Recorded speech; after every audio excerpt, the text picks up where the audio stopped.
Parashat Ki Tisa comes to us from Exodus 30:11 to 34:35, with Haftarah from 1 Kings 18:20 to 39. Ki Tisa means when you take. As the mixed multitude waited in the desert for Moses to descend from his meeting with God on Mount Sinai, they became impatient and cried out to Aaron for a new leader. During their time as slaves in Egypt, the Israelites seemingly adapted the ways of their former rulers and wanted gods to lead them through the unfamiliar territory ahead. They followed Moses out of Egypt, but he seemed to be unusually delayed in the mountain, and they were not sure if he was alive or dead. Aaron succumbed to their pleas, and on Aaron's instructions, the mixed multitude took their gold jewelry to him. Aaron molded the gold into a calf and presented it to the people as their new god.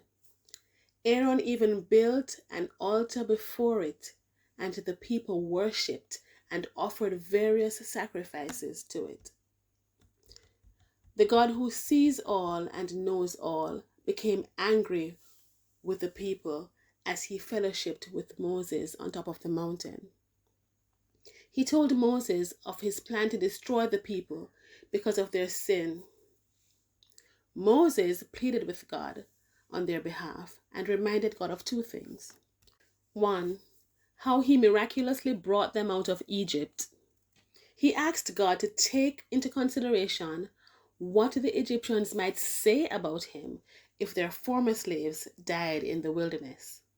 The second thing that Moses reminded God of was his covenant with Abraham, Isaac, and Jacob, and by extension, their descendants. The people God wanted to destroy were among the descendants. The Torah tells us that the Lord relented from the harm which he said he would do to his people. Moses descended the mountain, taking the tablets with the commandments God prepared for his people. But when he saw the idol and the revelry, he became angry and destroyed the tablets, burnt the golden calf, then challenged the people to make the choice for God.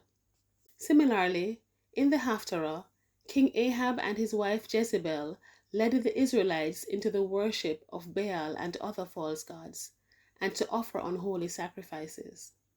Like Moses, Elijah, the only remaining prophet of God, became angry and challenged the prophets of the false gods to meet with him on Mount Carmel to determine who the true God is. The God who answers by fire would be the true God.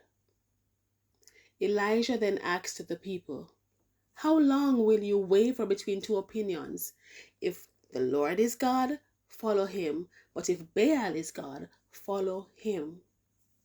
The prophets of Baal offered sacrifices to their gods from morning until evening, but they did not respond.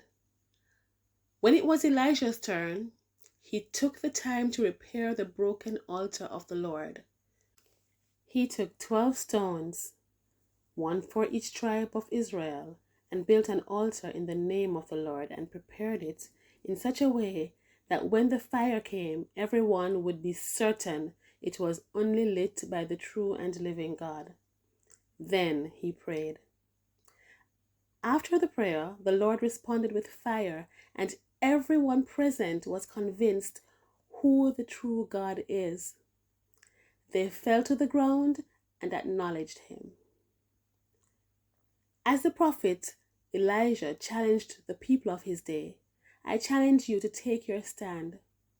How long will you waver between two opinions? If the Lord is God, follow him. But if Baal is God, follow him. In your world or in your sphere of influence, you may be the only one angry enough to issue a challenge to the people.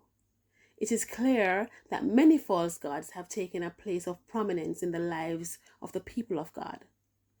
Will you be the one to challenge your world for him?